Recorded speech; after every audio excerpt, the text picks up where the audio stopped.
การแข่งขันได้เริ่มขึ้นแล้วเนาะอยู่ที่เบอร์24เข้ามากันเริ่มเลยเนาะโอ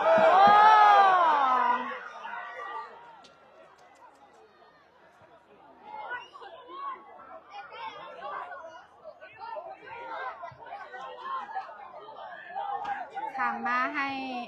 ไทยก็น้อยส่งให้ชัยสอน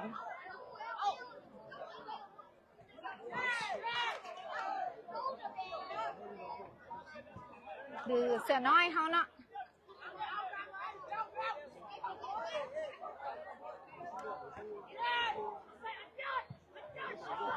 อนุสัก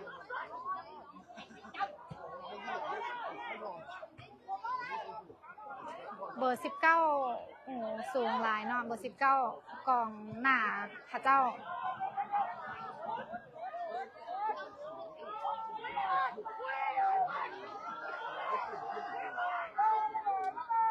วิธีไทเกอร์น้อยส่งให้เสือน้อยอนุสักพื้นหลังให้ไทเกอร์น้อยไปที่พอดข้ามไปหาเอกน่าจะเอกเนาะเบิ่งบ่ค่อยเห็นปะนะ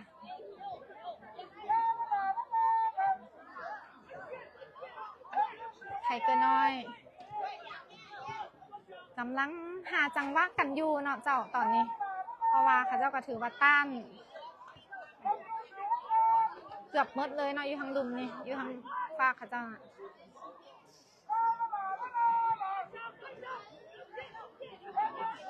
ไทเกอร์น้อยเสือน้อยยังบอทันเถอะ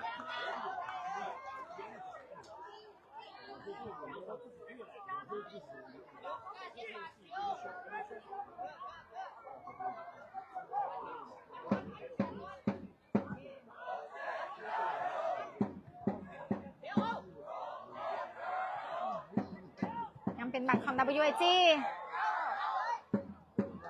ออกลังไปเนาะยังบอทันเถื่อ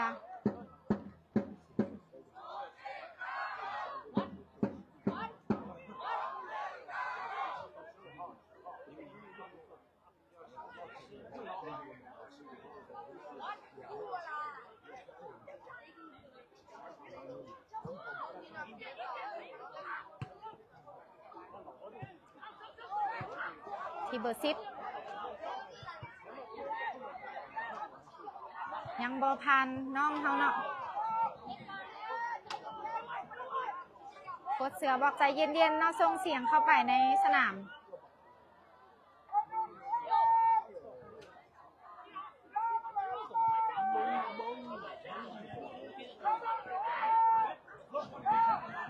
เสือน้อยยังได้อยู่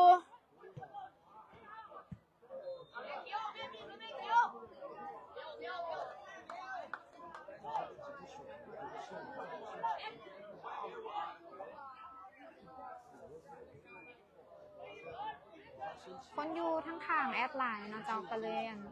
บอกค่อยสะดวกในการซูมกันไหน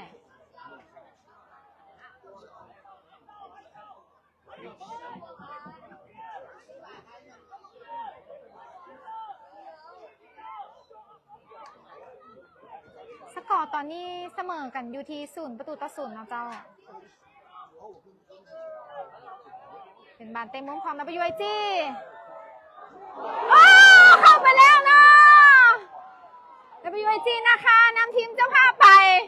1-0คนทางข้างแอดห้องโอ้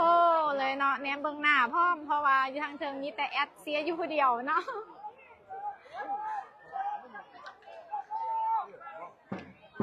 เก่งหลายเนาะสามารถขึ้นน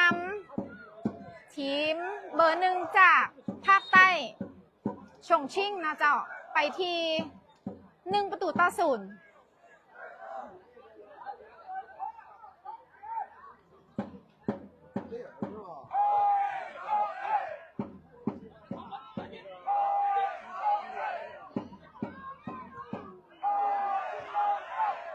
เบอร์10ยิงไก่เบิ้งเนาะข้ามคันไป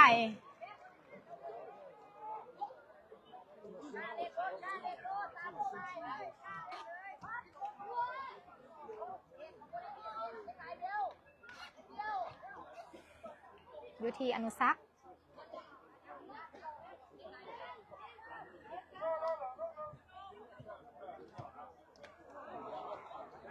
นะคะเขาได้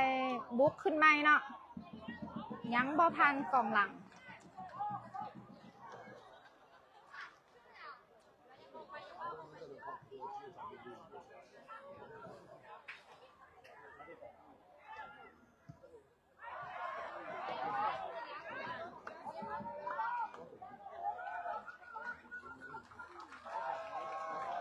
เป็นบานคองชงชิ่ง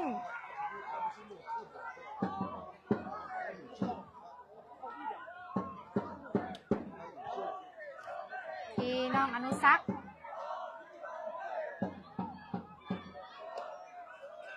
ค่อยเกินไปเนาะเจ้าเมื่อกี้นี่ที่เอกคิว11ส่งให้อนุสักษ์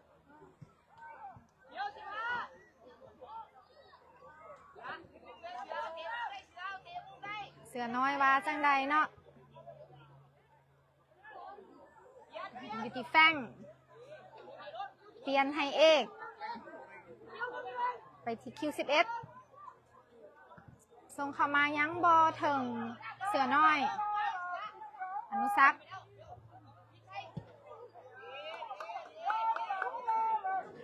พอดไปที่เอกได้อยู่ว่าเบอร์นี้ใหญ่หลายนะเบอร์นี้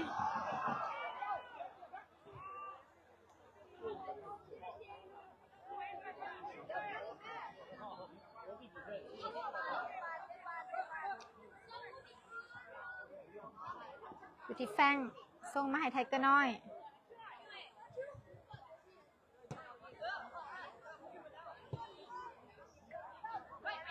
ไปที่โซกน้ำไซ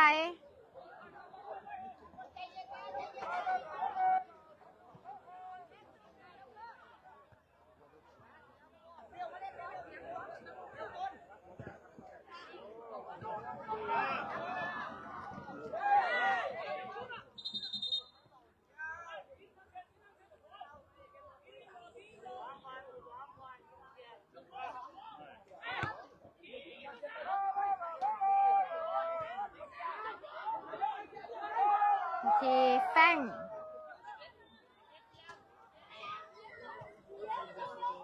อนุสักษ์กับคิว15-1-2กันเมื่อกี้นี่โอ้ยน่าเสียดายเนาะ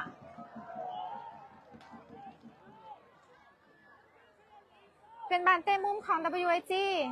โดยน้องอนุสักษ์เตะตั้งลา30 นาทีเด้อเจ้า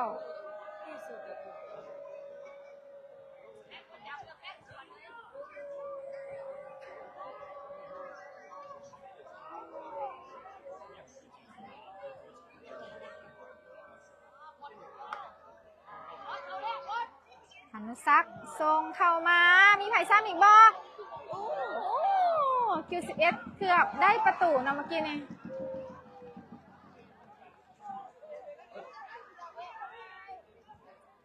เอกส่งให้ไทเกอร์น้อยอยู่ที่พอด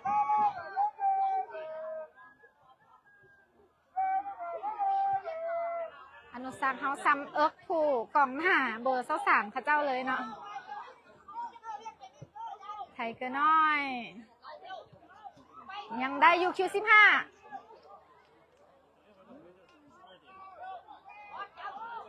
พอดถือส่งชิงส่วนกลับไว้เนาะ19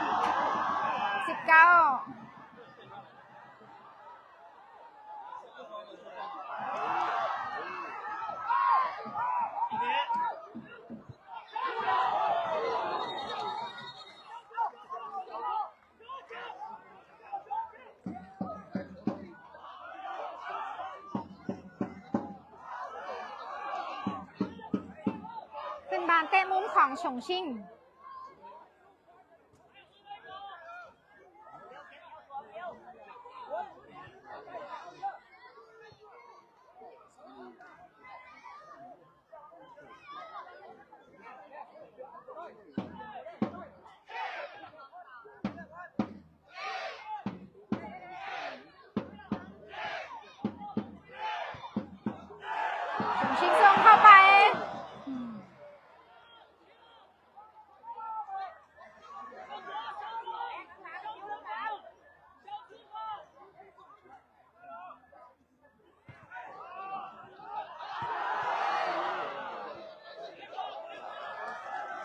คาเฮาถือว่าซอยกันได้ดีเนาะเจ้าเกมนี้ยังมีสมาธิดีอยู่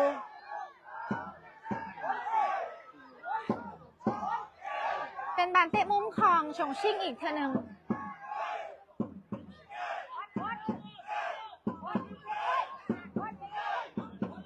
โค้ชเสือเฮาส่งสัญญาณบอกน้องๆเนาะให้กัดเทียมดีๆ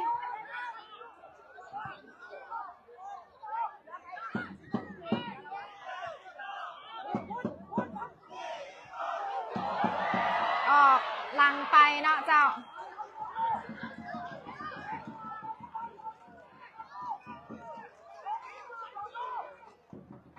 ตอนนี้ WIG นะคะตัวแทนจากสปป.ลาวนำชงชิ่งไป1-0เจ้าที่คิด11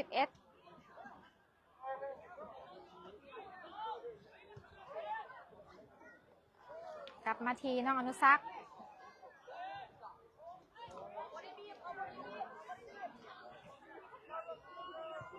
น้องอนุสักส่งข้ามมาให้ไทเกอร์น้อย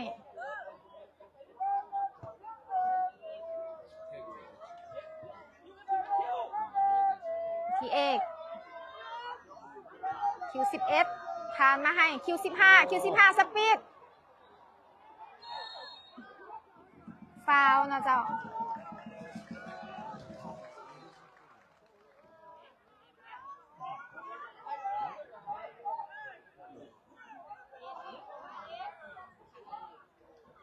ชงชิ่งเปิดบานขึ้นมา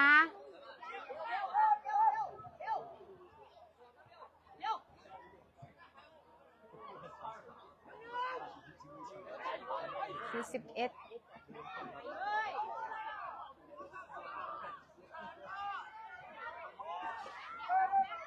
แซงคืนให้พอบตั้งในเนาะไทยก็น้อยอนุสัก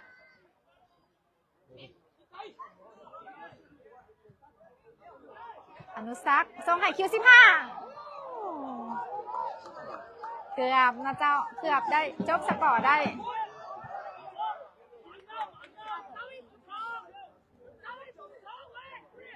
สุขสวรรค์หรือเจ้าคุณเฮามื้อนี้เพิ่นก็บอกว่าเกมพร้อมมาดีเนาะผู้รักษาประตูมื้อนี้เพิ่นได้เป็นตัวแทนไปสัมภาษณ์นะเจ้า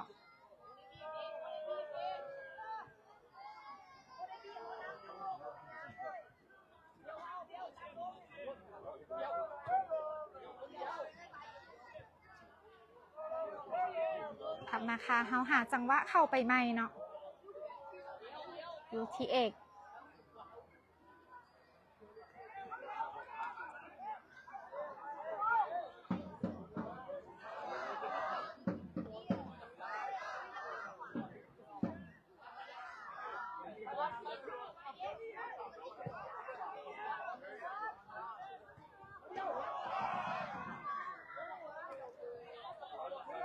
อยู่ที่น้องเจ้าขุนส่งให้พอดไปที่เอก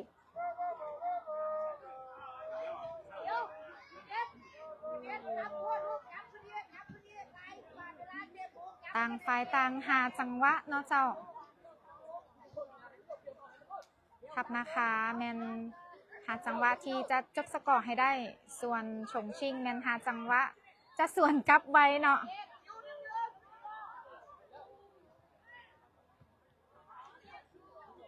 คิว15ยังหลอกได้อยู่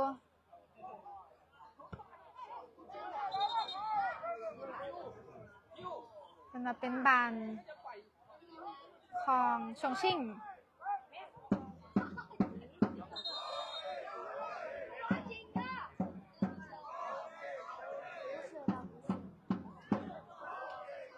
กรรมการป้อมกวีดพักให้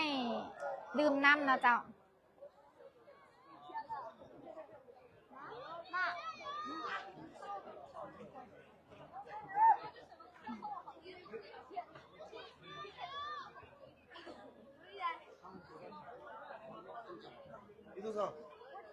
ถือว่าทั้งโค้ชและ น้องๆพญานาคน้อยเฮาแม่นเกี่ยมพร้อมมาดีเนาะเจ้ายังมีสมาธิดีอยู่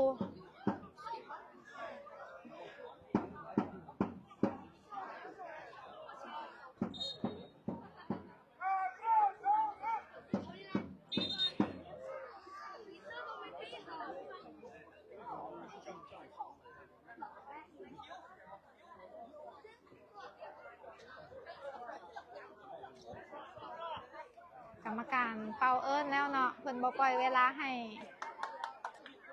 ดนเกินไปเนาะเอิ้นเข้าไป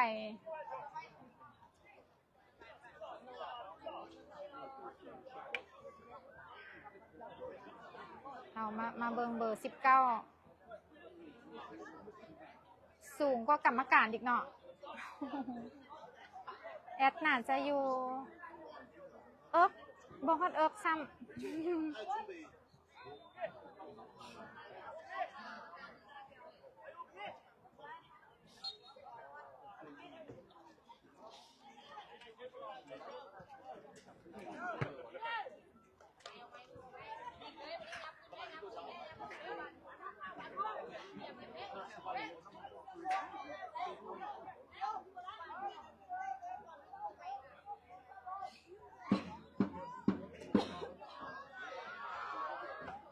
เป็นบานโยนของฉงชิ่งพับให้ไปที่เอกอนุสักษ์ทรงบานงามล่ะเนาะเอก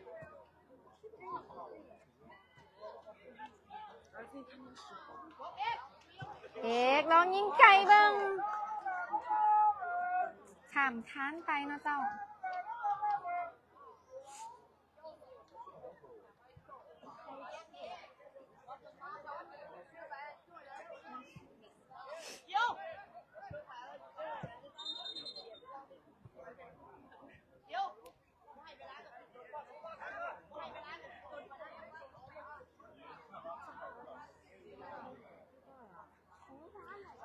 ตอนนี้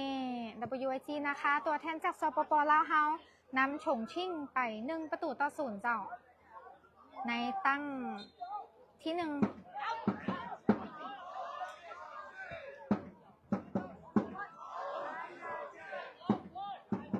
อนุสักษ์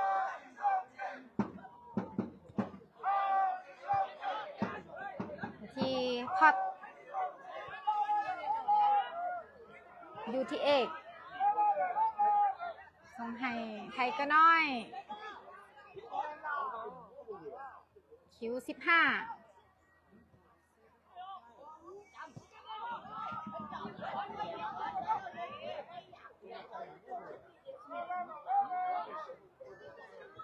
ทับนะคะเฮาถือว่ามีโอกาสได้บุกหลายกว่าเนาะที่อนุสักษ์ทรงบานไห่โมงามหลายเนาะเบลเฮาหรือเมสซี่ลาวอนุสักษ์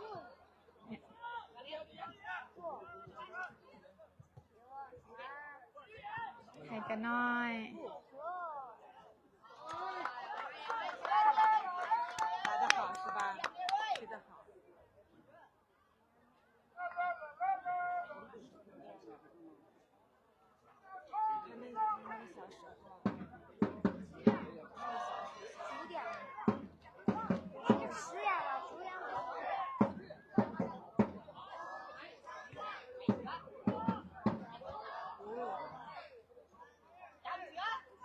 เสือน้อย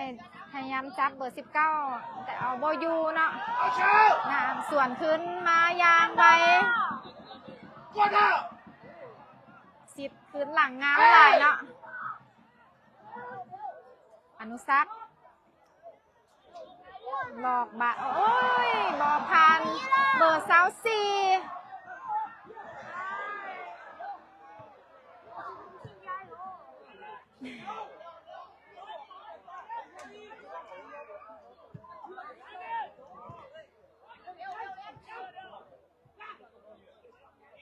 ทีเบอร์10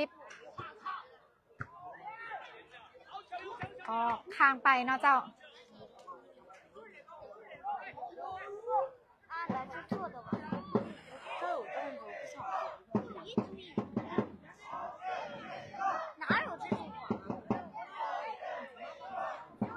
อยู่ที่คิว11ยังผ่านไปได้อยู่สปีดส่งมาอู้ติดกองหลังเนาะแฟง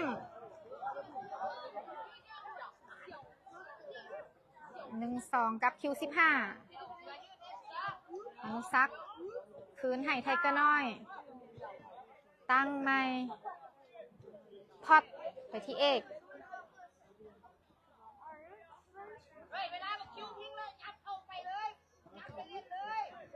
แฟง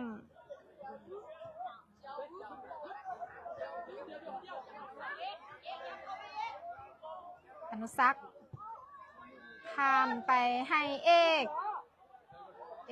ทรงบานให้คิว11น้องเขายังต่อบานกันงามหลายเนาะอนุซักว่าจะยิงติดกองหลัง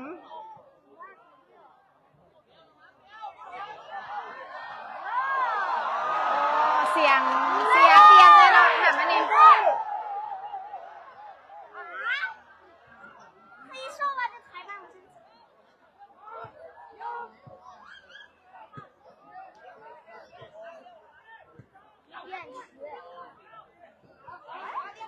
เสือน้อย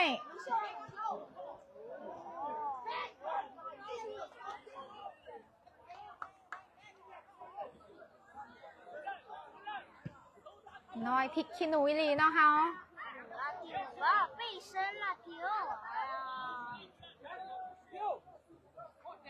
เต็มหน้าจอเลยเนาะ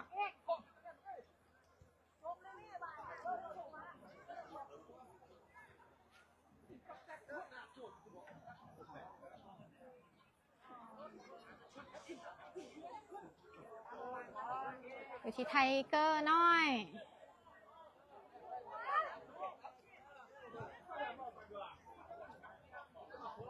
พอด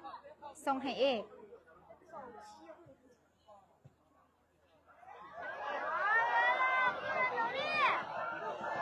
19พยายามไปเนาะแต่ถึกน้องเขาจับ3คนเนาะโค้ชเฮามื้อนี้ถือว่าวางเกมได้ดีเลยเนาะสมเสยเนาะแอดตบมือให้เลย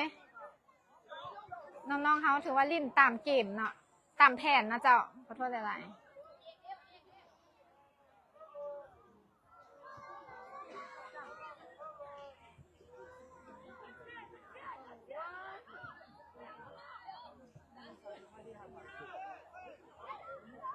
24ส่งให้เบอร์19ยังบ่ผ่าน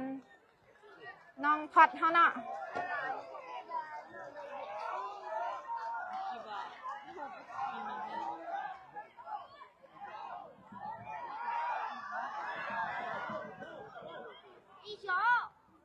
อนุซักผ่านมาได้นอกกำแพงเมืองจีน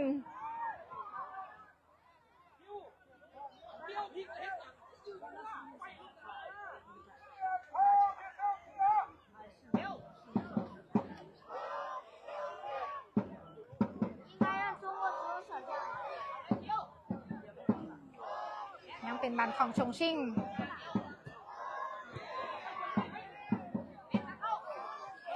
แป้งทรงให้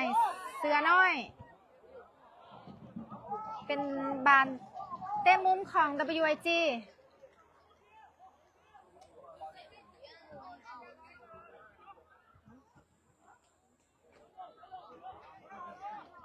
สกอร์ตอนนี้ WIG นะคะนำชงชิ่งไป1-0นะเจ้า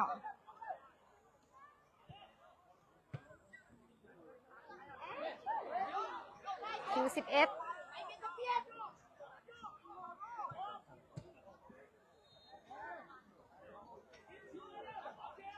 แป้งคืนให้เอกเนาะตั้งไม่ให้ทีพอดไทยก็น้อยอนุซัก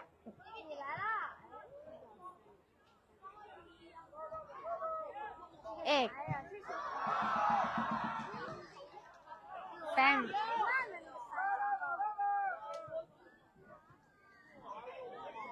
อยู่ที่อนุสักษ์คิดขึ้นหลังให้แป้งเสือน้อยยังใครเห็นน้องอนุสักษ์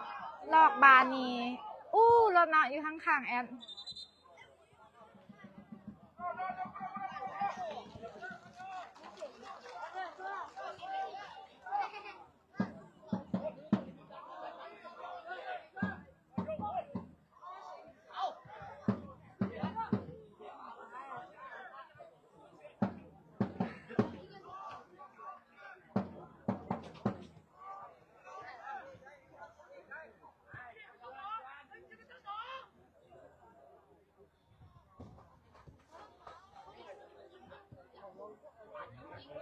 พี่ไทยก็น้อย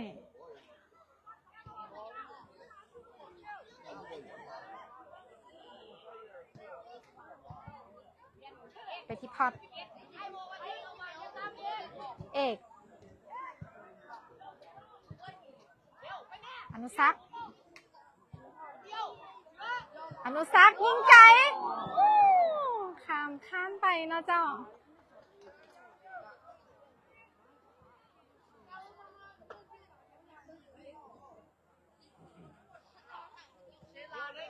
วิธีชงชิ่ง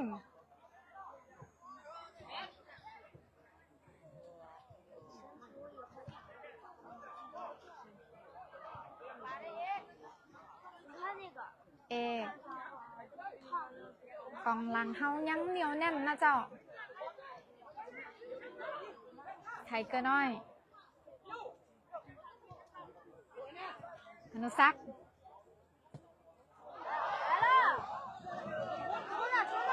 เบอร์19ยังบอทันเนาะเอ้า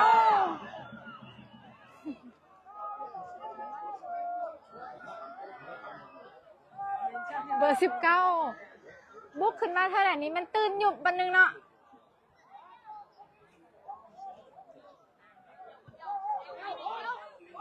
อนุสักษ์คิว11ยังได้อยู่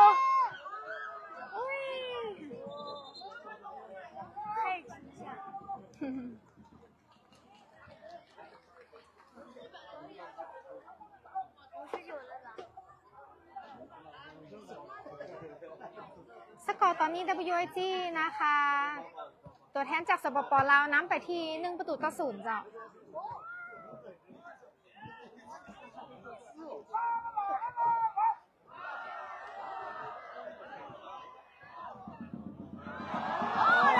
เบอร์19จะพยายามจะพลิกเนาะแต่บอพัน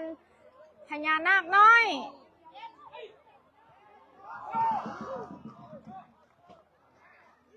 ถึกพญานาคน้อยเฮาไต่ข้ามกำแพงเนาะ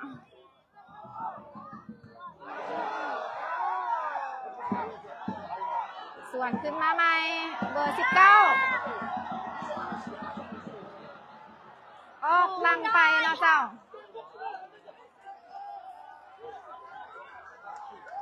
ของเสียน้อยอยู่ข้างๆแอดกอเสียดายเนาะ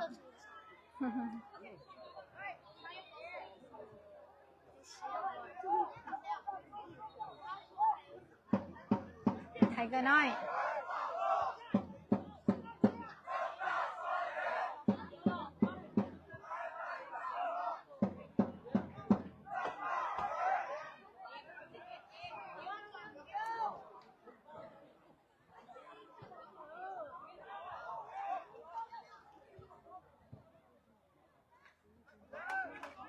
ไทเกอร์น้อยเหลือ1 นาทีสุดท้ายเนาะในตั้งที่1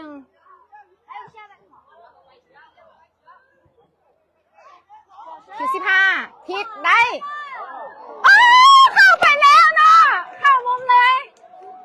งามหลายเนาะเจ้าหลายเพิ่นเสียทีมเพิ่นแต่ว่าเพิ่นมาตบมือให้เฮาเนาะว่าเตะเข้างามหลายWIG นะคะนำทีมชงชิ่งไป2-0ก่อนหมดเวลาในตั้งที่1 แอดรู้สึกว่า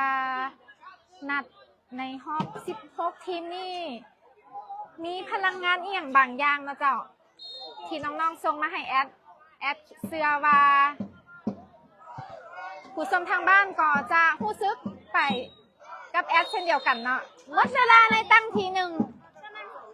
ในรอบ16ทีมระหว่าง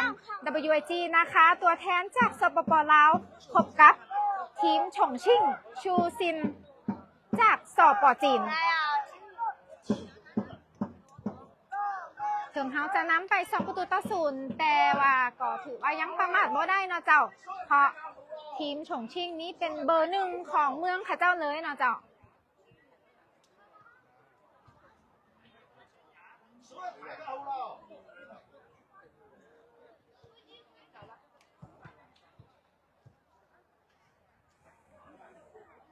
แอดได้ยินมาว่าคนติดตามการถ่ายทอดสดอยู่ที่สป.จีน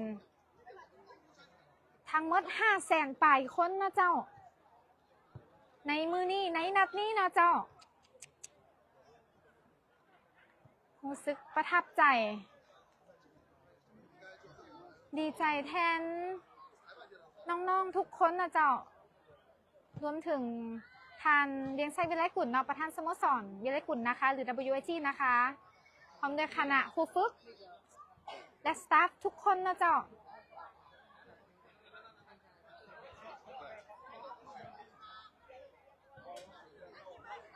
เพราะทุกทานได้ทุ่มเทแห้งกายแห้งใจเนาะ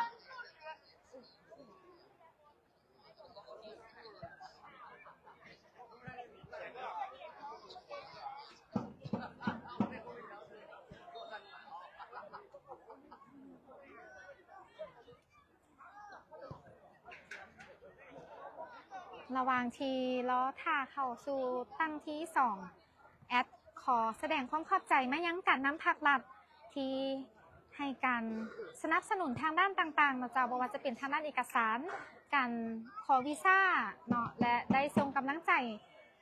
มาให้กับทานประธานเลี้ยงไส้วิไลกุลพร้อมทางบรรดาครูฝึกสตาฟทุกคนและน้องๆนักกีฬาทัพพญานาคน้อยเฮาเนาะเจ้าด้วยดีตลอดมาขอขอบใจเวกเตอร์สโตร์ที่สนับสนุนเสื้อผ้ากีฬางามๆให้น้องๆได้ใส่เพื่อสั่งความมั่นใจในทุกการแข่งขันขอขอบใจเดินล้านสร้างสเตเดียมที่ให้น้องๆได้ฝึกซ้อมทุกรุ่นอายุเลยเนาะเจ้าเพื่อก้าเกี่ยมในทุกการแข่งขันเช่นเดียวกันขอขอบใจวอลตี้ที่สนับสนุน eSIM ให้สโมสร WG นะคะได้เดินทางมาแข่งขันอยู่ที่ต่างประเทศ eSIM ของเพิ่น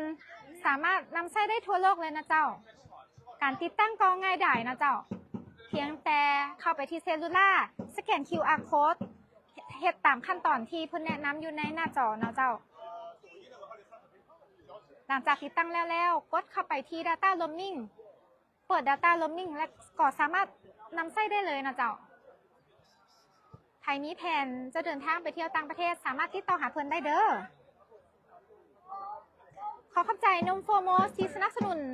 นม50 แก้วต่อเดือนให้แก่ทัพนักกีฬาเฮาได้ดื่มหลังจาก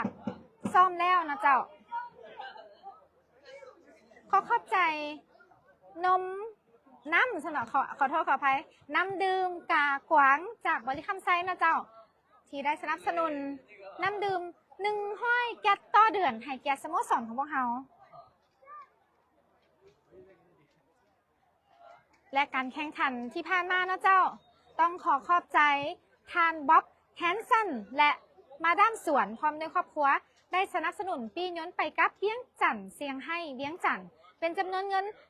10,000 ยูโรนะเจ้าหรือ 10,000 เอโรให้แก่ทัพนักกีฬาU11 เนาะที่ผ่านมานั่นที่ไปแข่งขันอยู่ใบยังเตี้ยนครับแล้วได้แซมในรายการที่ผ่านมานะเจ้าขอขอบใจหลายๆแต่สุดท้ายนี้เนาะแอดเองก็ ได้ประชาสัมพันธ์มาว่าได้รับการประชาสัมพันธ์มาว่าเนาะทั้งภัตตาคารเซนทิล่าเพิ่นจะสนับสนุนในการจัดงานกาล่าดินเนอร์จำนวน 1,000 คนขึ้นไปนะเจ้าเพื่อเฉลิมฉลองแซมอย่างยิ่งใหญ่ให้แก่ทัพนะคะU10 U11 U13และถ้าได้รายการนี้น้ำเนาะก็จะรวมเป็นU12เนาะที่ได้มาแข่งขันตั้งแต่สเปนโปรตุเกสและสปจีนเพื่อเป็นการฉลองแซมในครั้งนี้เพิ่นจะจัดกาล่าดินเนอร์นะเจ้าให้แก่สโมสรวิไลกุลนะคะหรือ WIG นะคะเพราะพวกเขา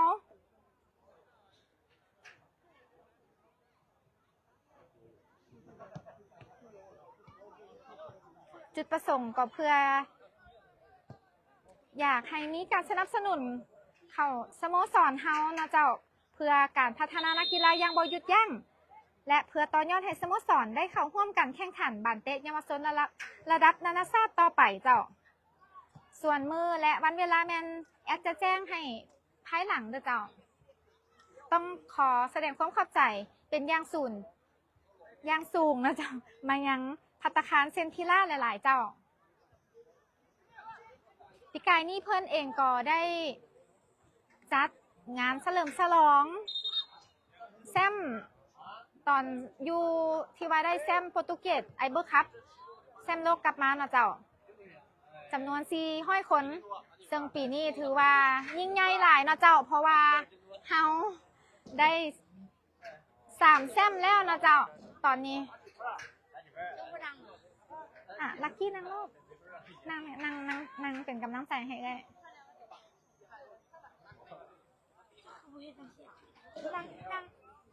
เวลาหมุนแลอันน่ะมันคุ้ม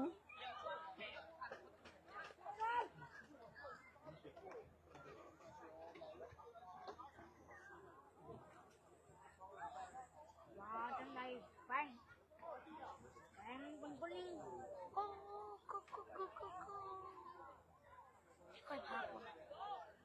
ตอนเข้าแล้วสิเอาให้ลักกี้ภาคได้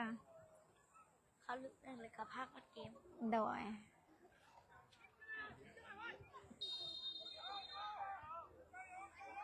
แฟงเปิดเข้าไปเข่ามือผู้รักษาประตูเนาะ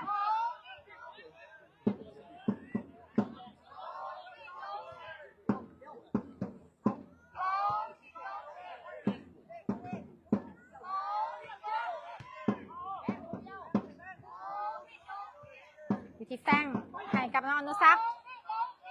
คิว15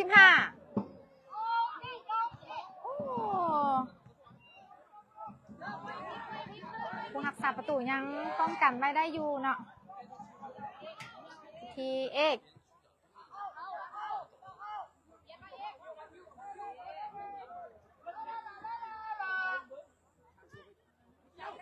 แซง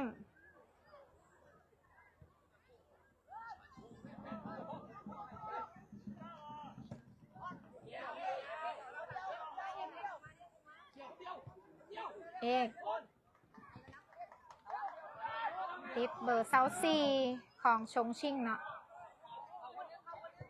24พลิกไปให้เบอร์19เข้าไปแล้วเนาะในตั้งที่2เบิ้งข้าเจ้าเสียจนโดดอยู่ทั้งเทิงนี่เนาะสั่นหมดเลย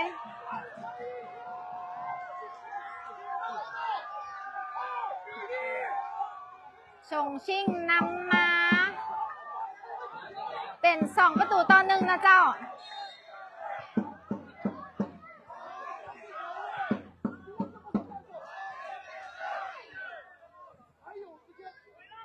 2-1ก่อนโดย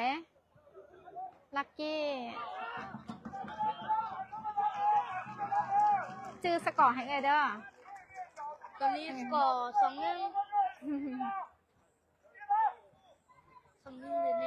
2-1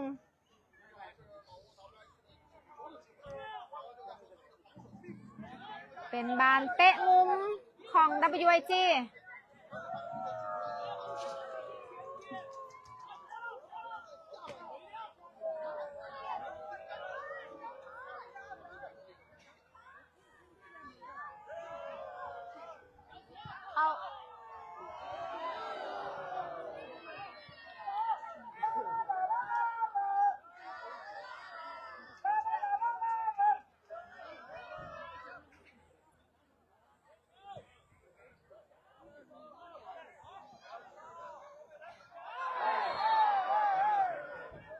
เป็นบานฟาว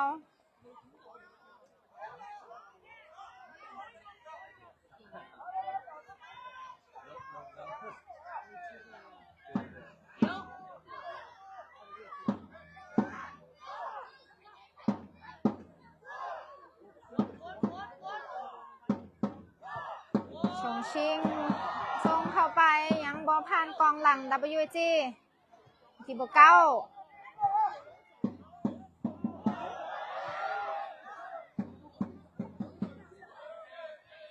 เข้ามาตั้งซองนี่รู้สึกว่าชงชิงบุกนักเนาะเจ้านี่แมนลักกี้เนาะหัวเพิ่น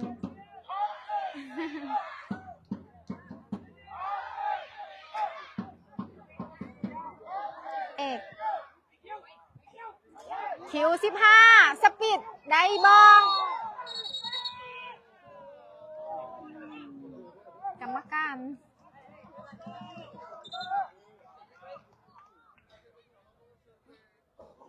บอกว่าเป็นบานฟาวเจ้ามันไม่ได้ฟาวลักกี้ว่าบ่ได้ฟาวอ่ะมันไม่ได้ดึงเลยแมนลักกี้ยังเบิงเป็นเนาะเดี๋ยวมันจะเบื่อจิ๋วอะไรเลยเขาต้องถ่ายวิดีโอไว้นะ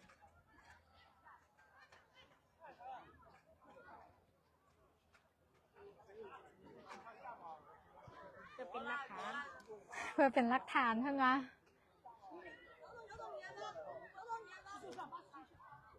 เขาออกมือดีแล้ว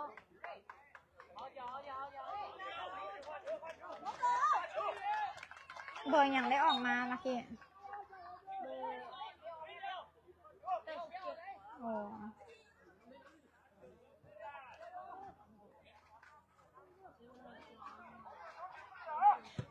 เบอร์24ส่งขึ้นไป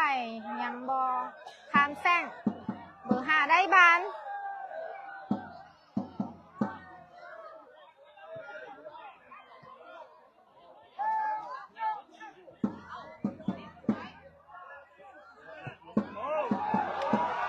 เข่ามือเจ้าคุณเนาะ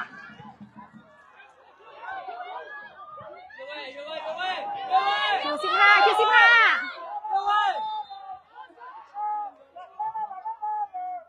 เป็นบานออฟไซด์เนาะเจ้า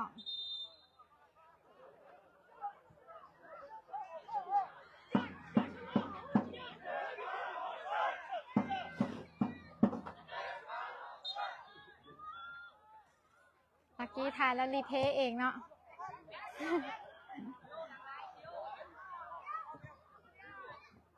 คิว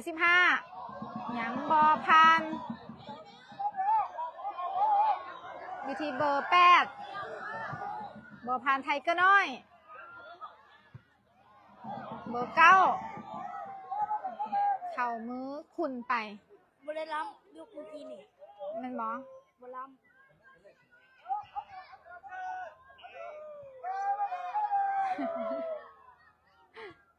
ต้องเสียเขาพักบอกองเสียเฮากะคักคือกันเฮาบ่ได้ยินซื่อๆลักกี้ค่ะเจ้าห้องอยู่บ้านพุ่น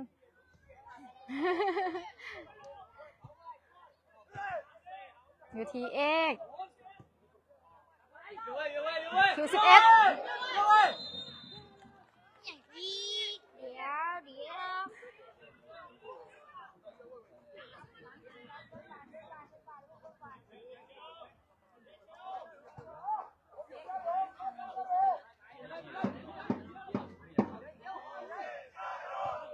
เบอร์24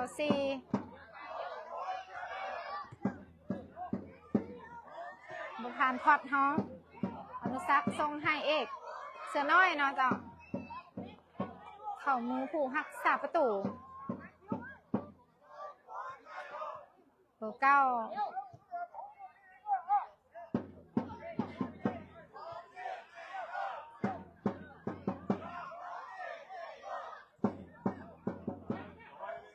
ชงชิ่งยังซิ่งบานกันอยู่เนาะเอาชงชิ่ง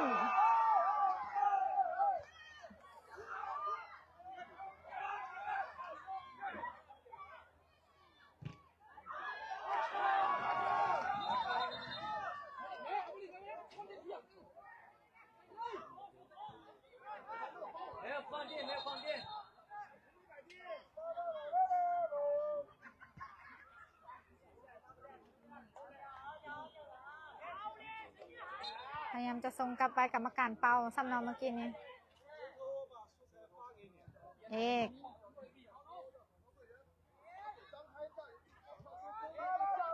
พอดส่งให้ไทยก็น้อย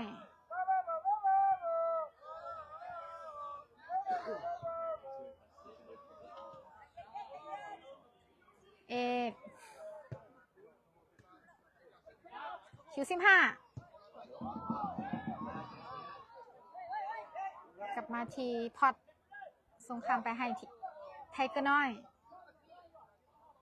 อยู่ที่แฟง1-2กับเสือน้อย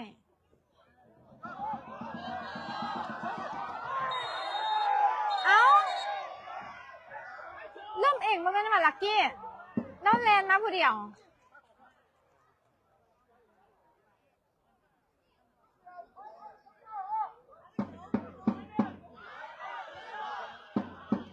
เล่นมาลักกี้รีเพย์เบิ่งกล้องรีเพย์เพิ่น อ๋อ VR แมนเบลไปเตะขาเขาเนาะ อ๋อ โอเค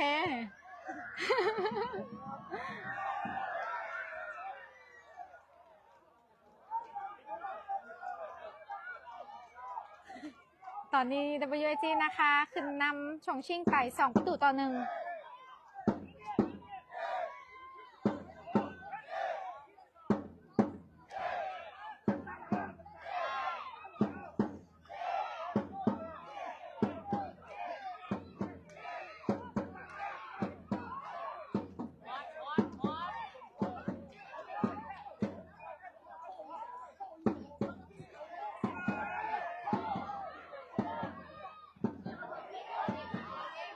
เอกสกัดออกมาก่อนเนาะเป็นบานของชงชิ่ง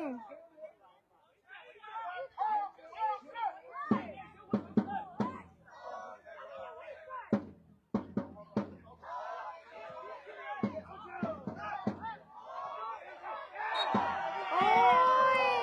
ฟาวเซยเนาะ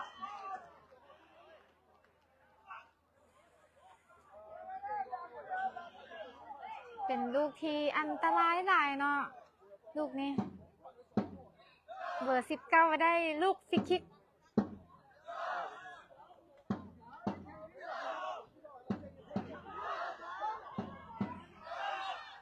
ฟาวบ่ฟาว บ่ฟาวเนาะแต่กรรมการให้ฟาวเนาะ บางมันอยู่ที่ละไอ้พอจะตันเฮ็ด โดยออกหลังไปเนาะเจ้า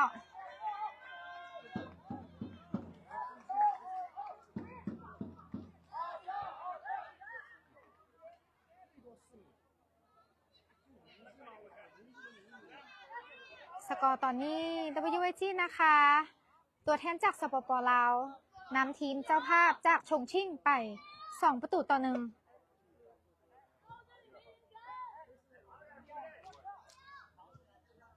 ไทเกอร์น้อยส่งคืนมาให้พอดอยู่ที่เอกข้ามไปให้แฟงยังได้อยู่ส่งให้เสือน้อยน้องอนุสักษ์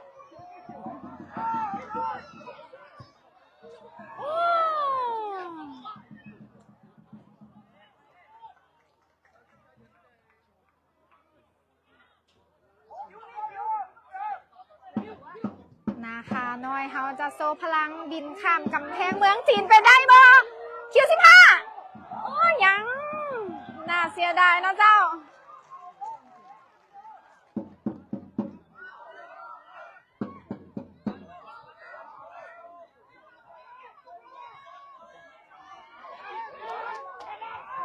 ฟาวอีกแล้วเนาะ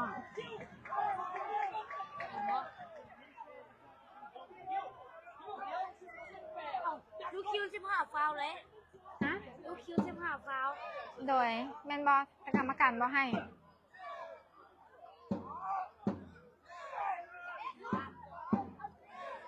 เป็นลูกยิงฟรีคิกของเบอร์24เพื่อคำพอย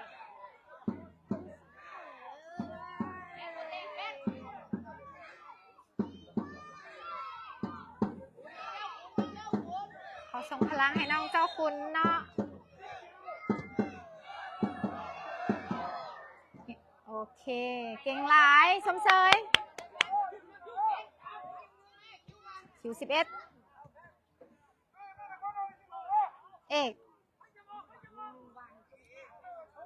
คืนให้พอด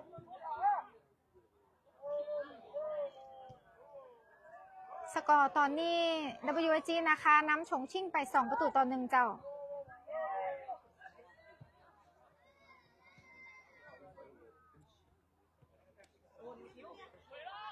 ทีแฟงลากขึ้นไปยังได้อยู่แฟงโอ้ยซ้ำได้บ่โอ้ย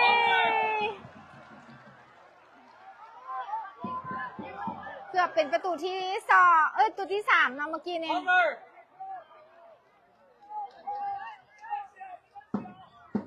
มันหลายเนาะลูกเมื่อกี้นี้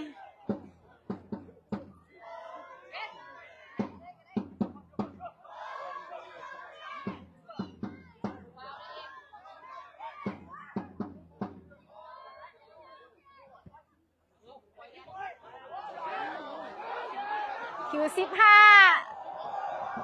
ยังติดเบอร์24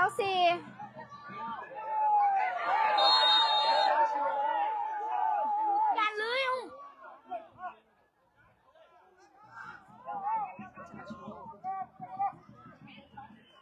อนุสักอธิบายเนาะมาถึงอย่างเมื่อกี้นี้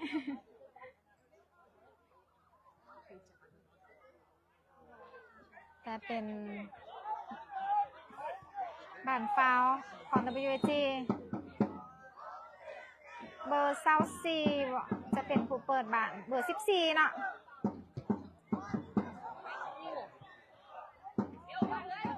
เดียวส่งให้คิว15ส่งข้ามไปให้เสือน้อ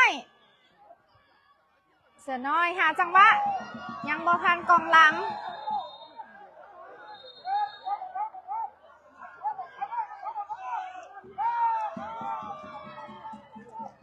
เมื่อกี้นี่ไผ่ได้ใบเหลืองเมื่อกี้แป้งบอก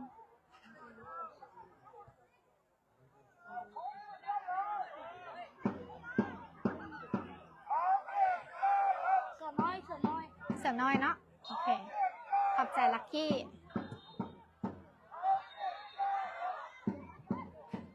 วิธีอนุสัก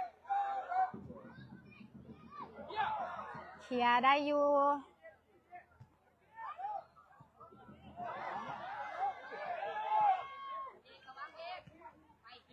คิว11ให้กับคิว15ว่าจะสปีดไปเนาะแต่บอพานเบอร์14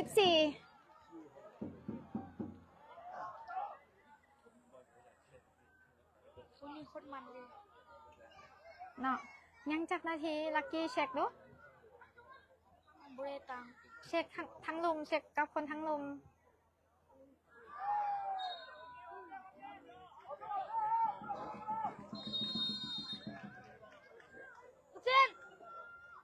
กรรมการให้พักกินน้ำนะเจ้าทุกท่านเหลือจักนาทีบังอันนี้เหลือจักนาที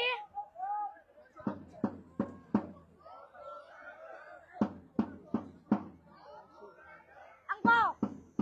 บังอันนี้เหลือจักนาที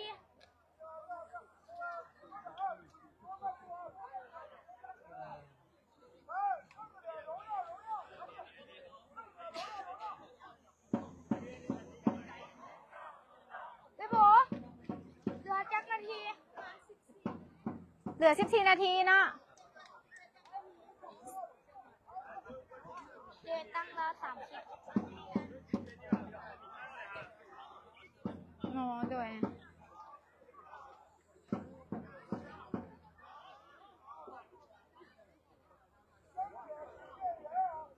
เราได้จัดเวลาได้เราถามให้ดีกว่าหน่อย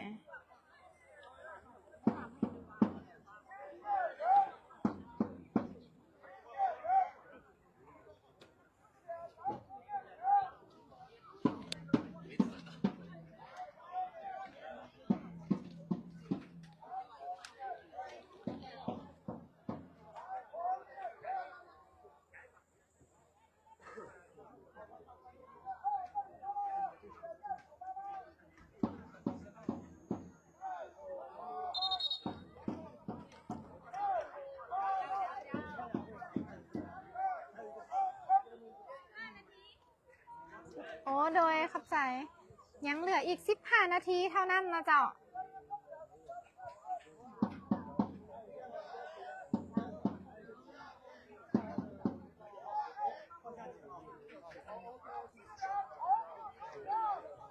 ระวังโทรศัพท์ตกลงไปเด้อลักกี้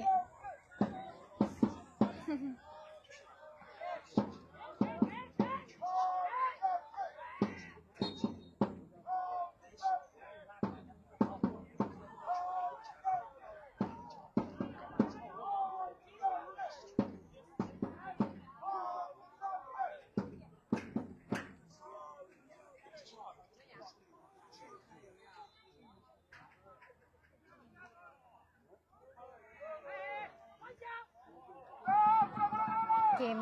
การแข่งขันได้เริ่มขึ้นแล้วเนาะในตั้งที่2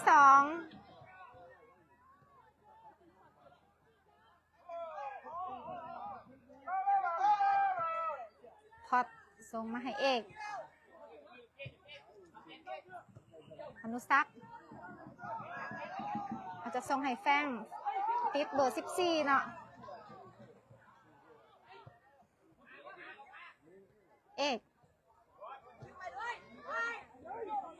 Q11 ยังไปได้อยู่ส่งเข้ามาอุ้ยน่าเสียดาย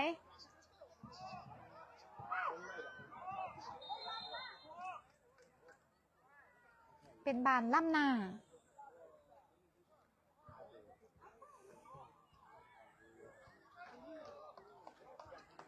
เสียโทรศัพท์เฮีย แม่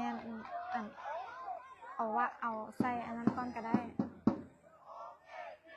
ผู้สันขาเอาวางนี่เดี๋ยว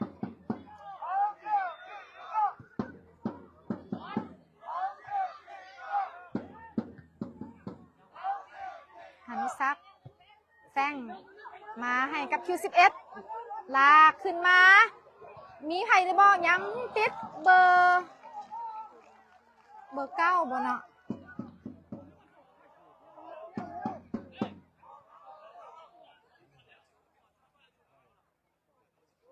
ชงชิ่งถือว่ายังต้านได้ดีอยู่เนาะเจ้าเกมต้านเขาดีจะเกมบุกเขาดีโดยเนาะมาเบิง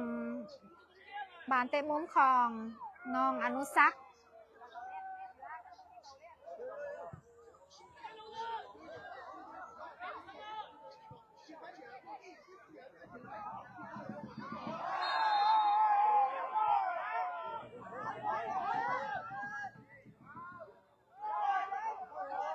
เป็นบานฟาวล์ของ WIG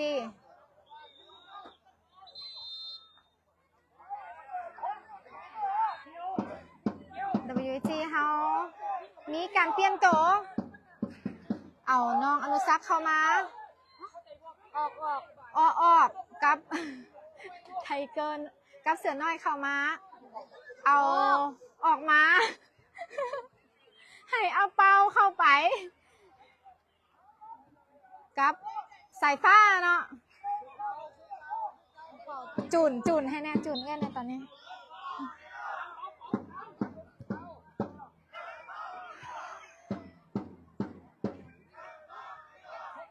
แฟงอยู่ที่สายฟ้าสปีดมาแล้วยังบ่ถึงทีเอกแฟงเอก Q11 โอ้พลิกบานได้งามหลายเนาะน้องเอกเขาสกอร์ตอนนี้ WIG นะคะน้ำไป2-1แซงทีสายฟ้ายังสปีดไปได้อยู่ยังติดกองหลังเนาะส่วนกลับไปทันที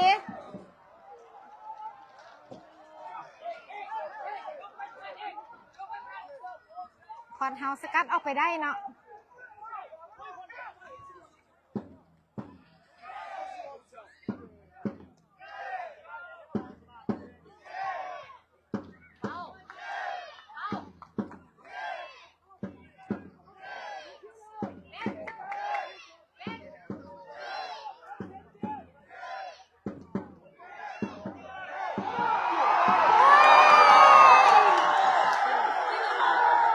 ชิ่ง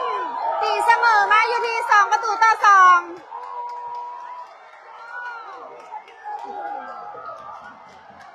แพ้เตะเข้าเขาจะดีใจหมดเลยเนาะชงชิ่งได้มีการเปลี่ยนโตเอานักกีฬาเข้าไป3 คน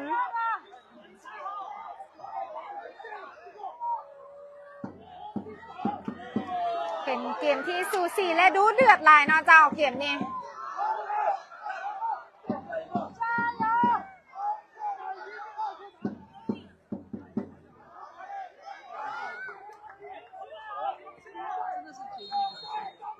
ก็เป็นอย่างเนาะน้องๆเขายังบอกกันส่งสัญญาณให้กันว่าบ่เป็นหยัง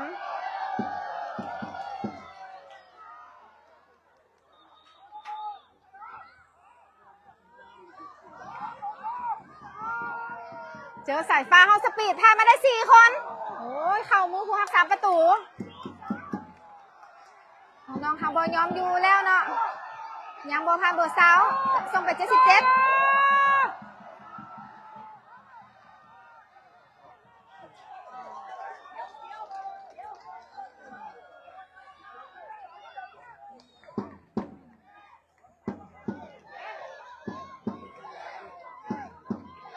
ถือว่าบุกนักเลยเนาะชงชิ่งโอ้โห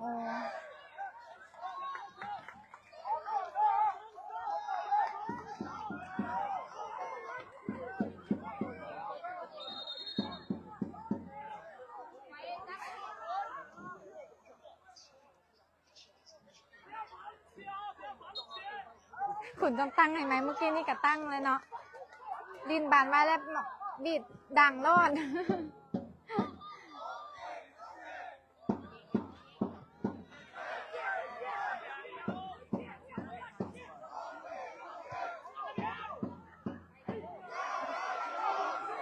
คิว11ส่งเข้าไป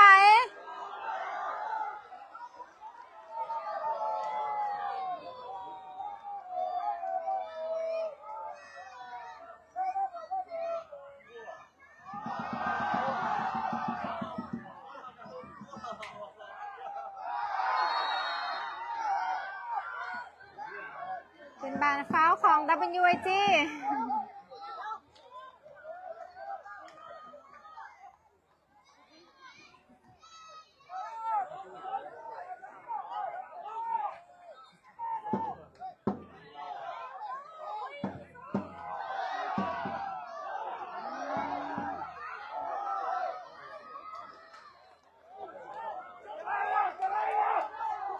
เป็นบานเตะมุมของชงชิ่ง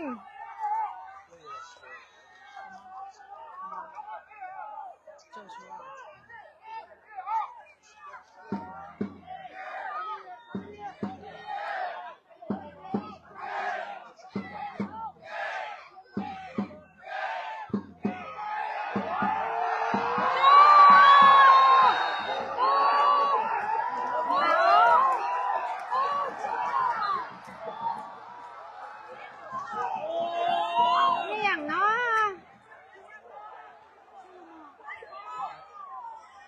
กองเชียร์บอกว่าอยากให้เป็น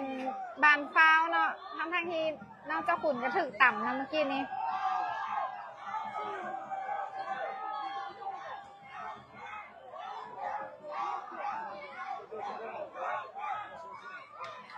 โอ้ได้ใบแดงเนาะเจ้า WIG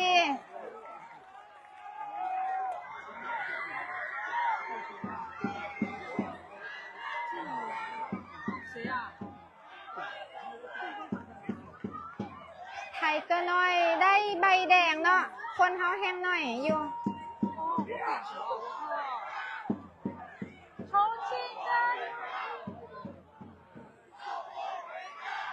อันตรายหลายเป็นจุดโทษของชงชิ่ง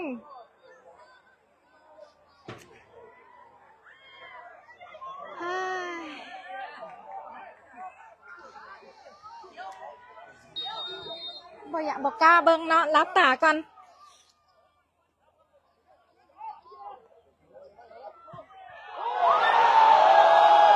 เข้าไปบ่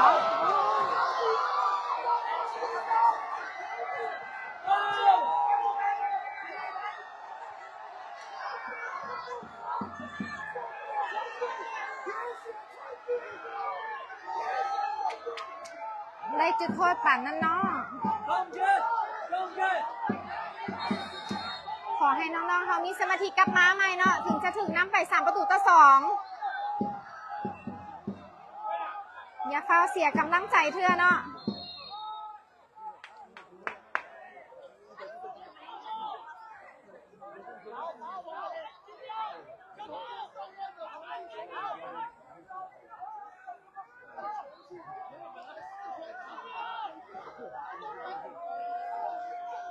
ทั้งกองเชียร์ทั้งกรรมการเนาะเมื่อกี้นี้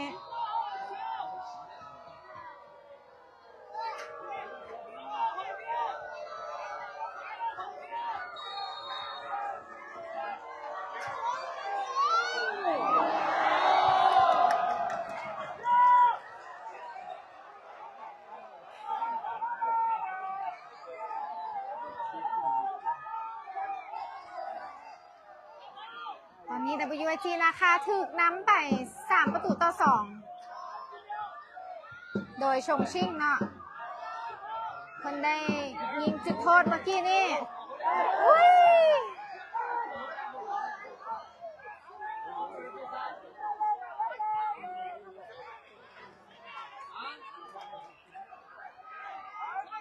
เป็นบานเต้มุมของ WIG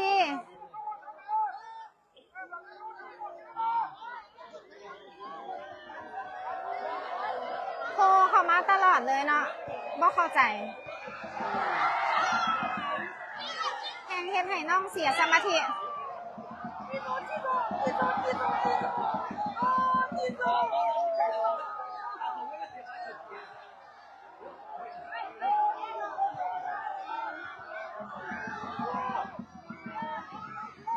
คิว15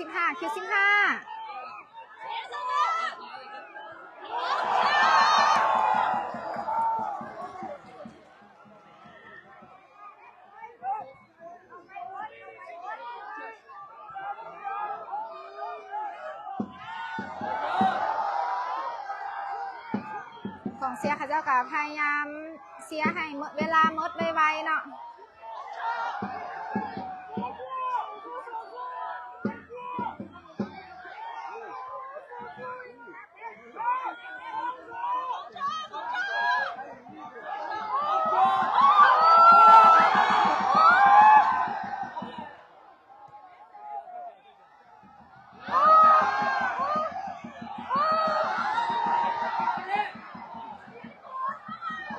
ทั้งกองเชียร์ทั้งกรรมการในห้องใส่แอดจนเจ็บหูเลยเนาะ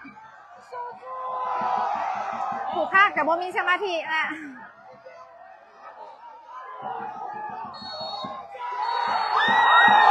หมดเวลาในรอบ16ทีม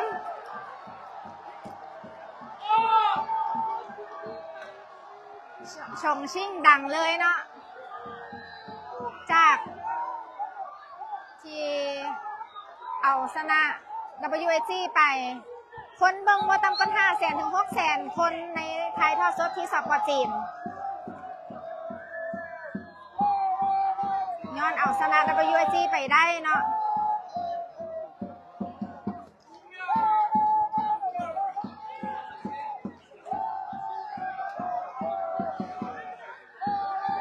โค้ชเสือย่างไปเบิ่งน้องๆ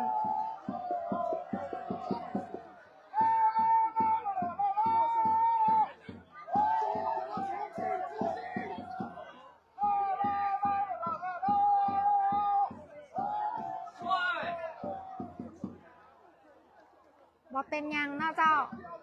เกมการแข่งขันมีแพ้และชนะเนาะถึงว่าน้องๆบ่สามารถเอาชนะการแข่งขันในรอบ16ทีมไปได้แต่แอดเชื่อว่าทัพนาคาU12เฮาแมนได้เอาชนะใจแฟนบ้านพี่น้องชาวลาวทั่วประเทศไปแล้วนะเจ้าเกมนี้ถือว่าน้องๆเฮาเล่นได้ดีหลายเจ้า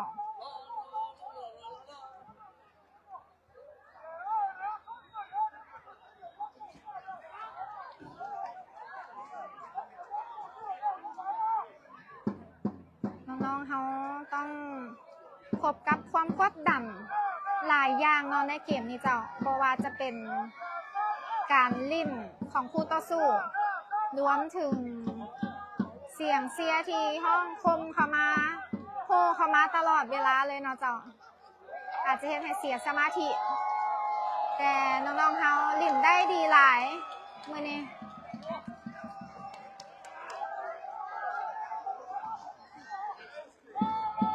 เฮาบ่น่าเสียจุดโทษไปเลยเนาะตอนนั้นกรรมการ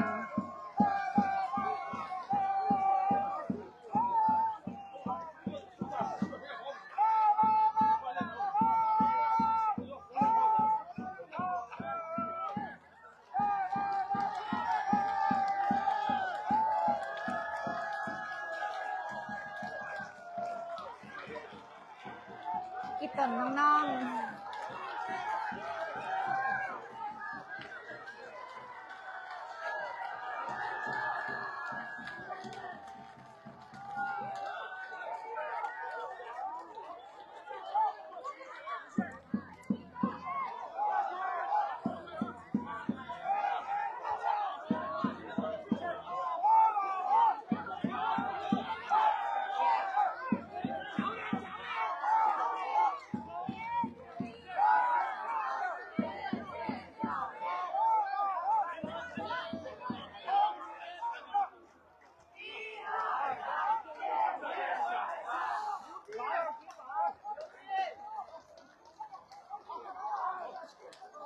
ว่าน้องๆเฮาเฮ็ดได้ดีที่สุดแล้วเนาะเจ้า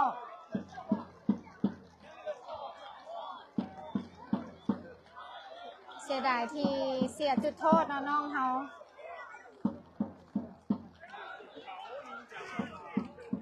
แอดก็บ่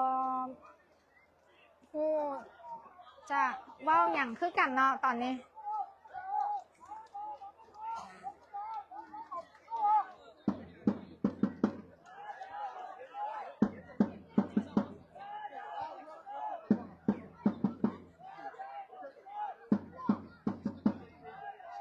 ลักกี้ก็ให้แทงเพิ่น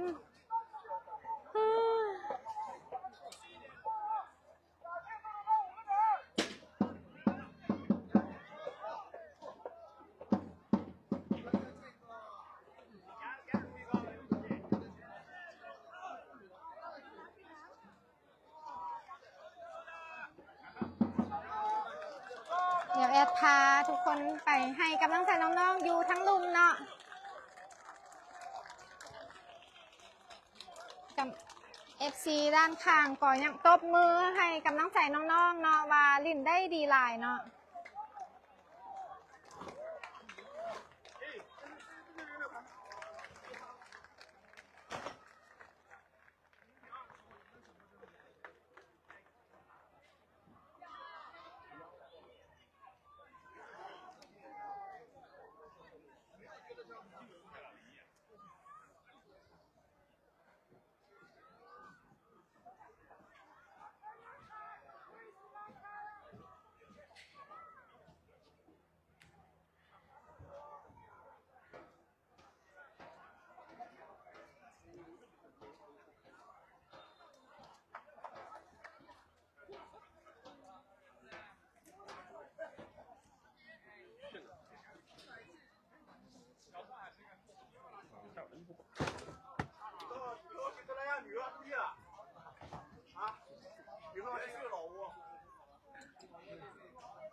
การมาของ WYG นะคะเฮาแมนถือว่าเป็น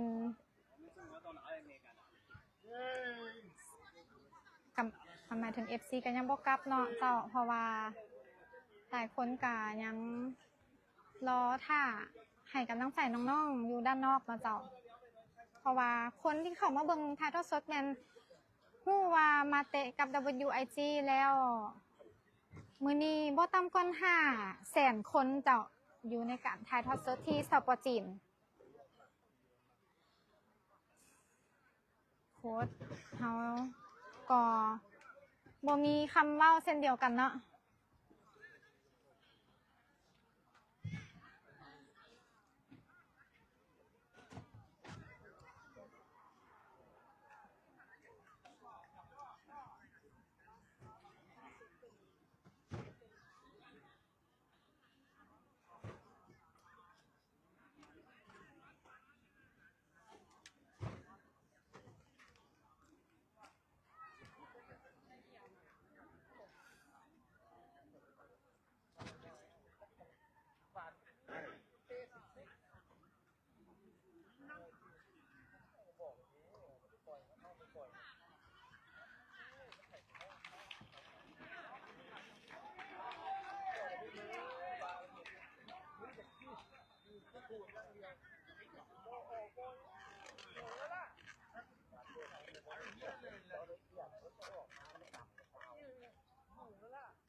บ่เป็นหยังเนาะน้องๆเฮาถือว่าเฮ็ดดีที่สุดแล้ว